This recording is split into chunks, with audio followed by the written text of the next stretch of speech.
Il y a quelques jours, une abonnée m'a fait la demande de savoir comment réaliser les pinces. Du coup, je vous fais la leçon de la pince. J'espère que ce tuto vous plaira. C'est parti! Ok, donc j'ai une abonnée qui m'a demandé comment on fait la pince. Donc, dans la formation, vous avez toujours un support pédagogique comme ça à télécharger. Vous pouvez soit l'imprimer, soit le laisser en version numérique. Donc, vous avez votre support pédagogique, comme ça, hop, sur comment faire la pince. Et puis vous avez pour la pince, alors pas pour tout, mais pour la pince, vous avez un gabarit comme ça qu'il faudra découper avec une paire de ciseaux qui n'est pas la même que la paire de ciseaux pour tissu. Paire de ciseaux papier, paire de ciseaux tissu, elles doivent être différentes. Une fois que vous avez découpé le gabarit, on va le poser sur le tissu. J'ai épinglé mon gabarit sur tissu. Je vais venir soit avec une craie tailleur, soit avec un feutre, celui-ci c'est face à l'eau, venir tracer l'intérieur ici de ma pince. Je ne vais pas la couper sur mon tissu, je la coupe uniquement sur mon gabarit ou sur mon patron pour pouvoir ensuite venir la tracer sur mon tissu. Et je viens découper ma pièce. Alors ça c'est ce qu'on appelle un exercice, c'est une pièce d'étude pour apprendre à faire les pinces. Mais bien sûr, vous, votre pince, vous l'aurez directement sur votre patron. Donc, il faudra la découper sur le patron et la tracer sur l'envers de votre tissu. Je retire mon gabarit. Ici, on est sur l'envers de notre tissu. Et ça, c'est l'endroit de notre tissu. Ça, c'est un symbole industriel pour dire que ça, c'est l'endroit et ça, c'est l'envers. Ici, on va pouvoir également faire des crans. Un cran, c'est un repère. Il ne faut pas que ton cran dépasse 1 cm. Sinon, une fois que tu vas coudre, il va y avoir un trou. Donc, il faut que tu fasses un tout petit cran, idéalement de 2 mm. Voilà, c'est un repère, c'est ce qu'on voit ici. Ou un cran comme ça. Ça va former un rectangle. C'est ce qu'on voit ici. Donc là, on va mettre endroit contre endroit. Et on va mettre repère sur repère, comme ça. Ici, on doit venir coudre sur notre traçage, mais attention, la difficulté ici, c'est qu'il faut que ça soit également sur le traçage de l'autre côté. Donc, pour en être sûr, on va venir piquer, comme ça. Hop. Je viens piquer sur mon traçage, et il faut que mon épingle ressorte sur le traçage de l'autre côté. Donc là, je n'y suis pas. Je viens ajuster, je pique. Une fois que je suis dessus, je viens maintenir entre le pouce et l'index comme ceci. Une fois que je maintiens ici, je ne lâche plus, je ne bouge plus. Si j'ai bougé, il faut tout recommencer. Hop. Je tiens ici, je peux retirer mon épingle et je viens la placer pour tout maintenir. Je fais ça sur l'extrémité haute, sur l'extrémité basse et je viens en mettre une de sécurité au milieu.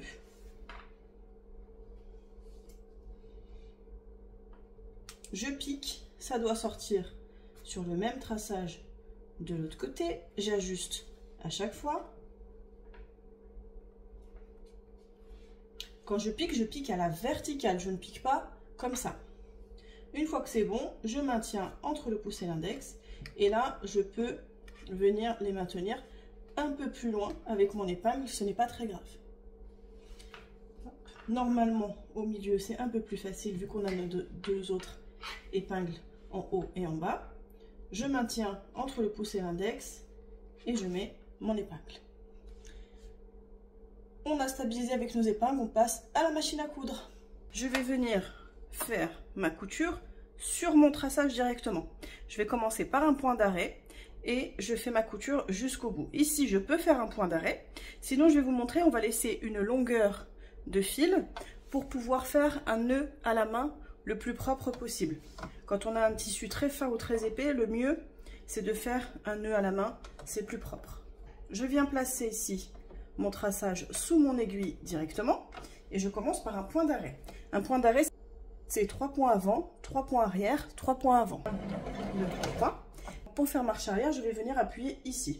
Ça peut se trouver ici, ça peut se trouver ici, ça dépend des machines à coudre. Moi, pour celle-là, il se trouve ici. J'appuie dessus et en même temps je vais venir appuyer sur la pédale. Donc 3 points arrière. et je lâche, ça va revenir en avant. Ici, je me concentre pour que ma couture soit directement sur mon traçage.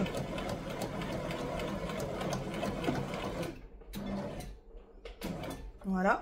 Une fois que j'ai terminé, j'ai terminé ma couture ici directement, je viens laisser une bonne longueur de fil.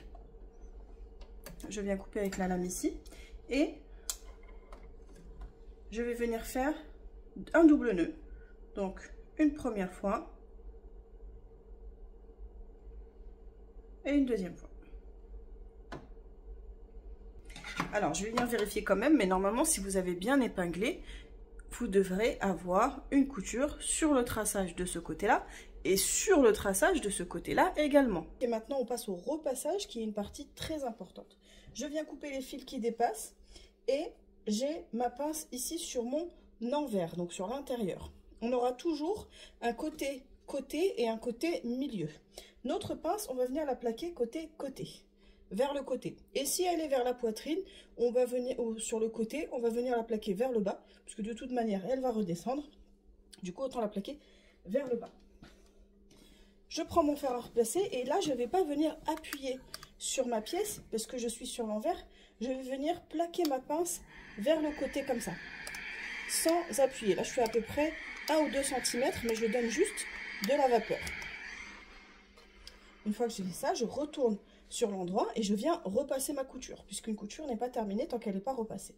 Je vais venir repasser ma couture, mais je ne vais jamais venir écraser ici mon volume.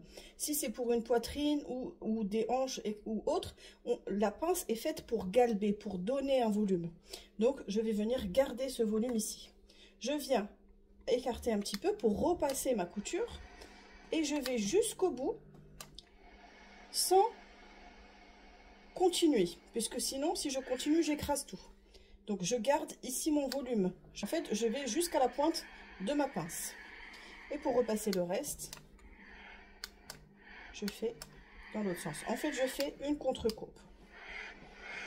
Je la mets dans l'autre sens. Hop.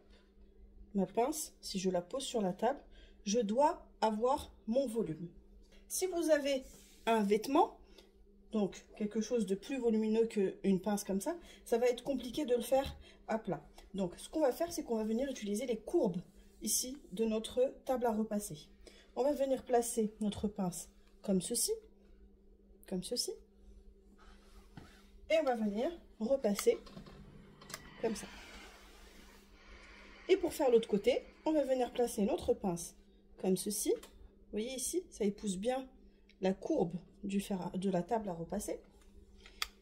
Et je viens repasser ici ma courbe. Donc souvent, c'est une courbe de poitrine ou autre. Du coup, voilà pour la leçon de la pince. J'espère que ce tuto vous a plu. À bientôt!